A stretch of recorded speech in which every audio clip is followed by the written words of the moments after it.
Boxing King Media in association with Boxer Johnny Nelson. A huge show for boxer Tasha Jonas, being given another brilliant opportunity to collect another belt.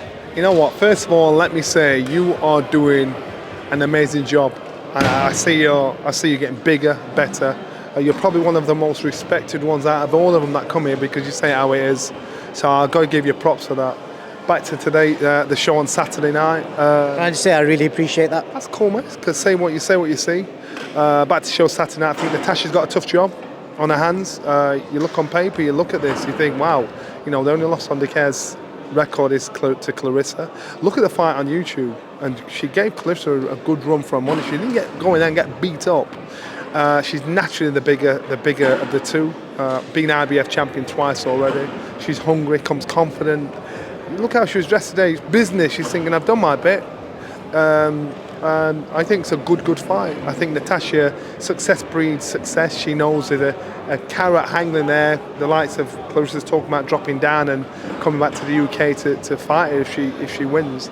And of course she would, because she created a massive fan base here in the UK with her performance against Savannah. But it's concentrating on what happens Saturday night. I suggested to Ben, if Tasha does pick up this strap, as a Yorkshireman myself, unlike you, I'd love to watch the Harper rematch, but it seems like they don't really want to go down that route. I don't think that happened. I think Natasha knows too much. It's about timing, because they're also talking about Katie Taylor. They're also talking about But if I had a choice and I was Natasha and I had a choice of Katie Taylor or Clarissa, I'd pick Katie. Katie's not the fighter, the force she once was, even though she's a massive force, she's a big name. But the chances are better with Katie than they are with Clarissa. And you've got to be realistic about that. And it sounds as though I'm being disrespectful to Katie, but I'm being realistic. Ricky Hatton's not the Ricky Hatton he was. You're just saying how it is. Opportunities there, but she's got to win Saturday night first and foremost. And that's the biggest ask. She's got to get through Saturday night. And then further down the card, Dalton Smith, a guy that you'll know really well. And I obviously just asked Ben, it seems quite obvious that you guys have gone in quite hard on this purse bid and won the purse bid. I know Casey's a Hennessy fighter, but he appears to an outsider that they're looking to make a statement to try and bring him to Sky once his contract ends after this fight. I think Dalton Smith is a Sheffield boy first and foremost, good on him. And secondly, he's a very, very it was a secret, but now this young man is coming through and he's doing it the traditional way, blitzing through domestic level and doing it, getting the British. I hope he picks up the Commonwealth, hope he picks up the European, gets himself world recognition then. And then in doing that, what happens is, he's established who he is. He's established himself. Not many fighters do that. Not many fighters go that route. And listen, I can pick you 3 or 4 British world champions that have never boxed for a British title and gone through that route. They've had the springboard to get past that. Dalton's doing it the right way, so he's building a fan base, the interest, the excitement. So I like everything about this young man. Do you think Sky will go in? Obviously, you don't deal with the business deals of it, but do you think, because obviously Ben mentioned the Adam Naseem fight, but the only way they're going to make that a pay-per-view and a big fight is if they're both on the same TV channel? I hope they do. And the Adam Naseem fight, I actually think, I wouldn't do that fight yet, because neither fighter looks like they're going to lose anytime soon. So you've got time to build that up. Chima and Adam, I'd say get that fight done now, because one of them's going to lose and you kind of know which one I'm talking about. So, but it still create that excitement and that buzz. Smith and Adam, I just say, let it build, let it cook, let the fight, let it season it up. Just wait, and that fight could happen and be a good fight as well.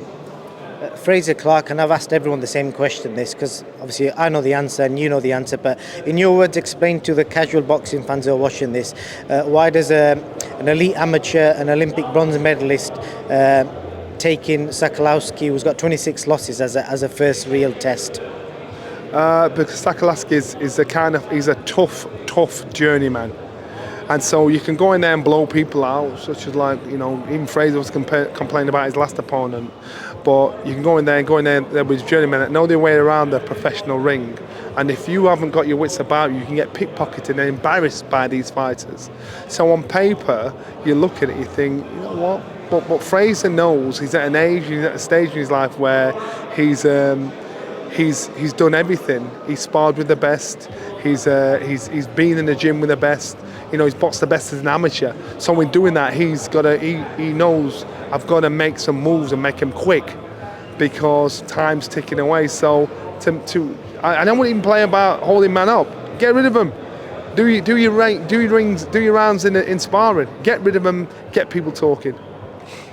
Definitely, and I just want to get your opinion, Johnny, on initially the True Geordie interview with Tyson Fury, which True Geordie got loads of praise for because of his pressing questions.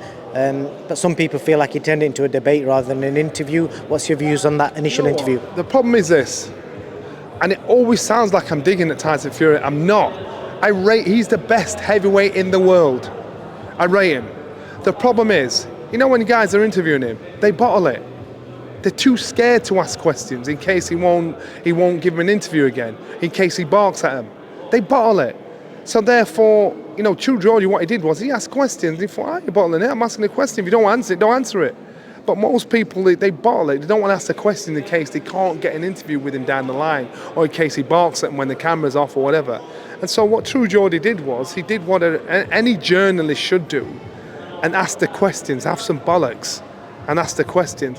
I don't think it was I think everybody made a bigger deal of what it was, but I actually like the way he went about his job and asked the questions without fear of reprisal, and that's what you guys should do, you know. And I understand the business. I understand you want to get an interview down the line. You want to get an interview after the event, but your job is to report and ask the questions that the public want to ask. So True Geordie, good on you, mate. Yeah, fair point. And then moving forward a few days, he's obviously made these comments about Andrew Tate becoming a Muslim, saying that he feels like he should blow himself up to prove he's a Muslim. He kind of went from a hero to a zero overnight. Jake Paul? True Geordie. True. Sorry, I thought you were that. Are you aware of that, or do I need to explain what happened? No, I'm aware of it. I think sometimes when you're saying stuff like that, you know, you've got to, if you live by the sword, you die by the sword. So if you're going to say such outlandish things to get the headlines, you're going to take the fire with it too.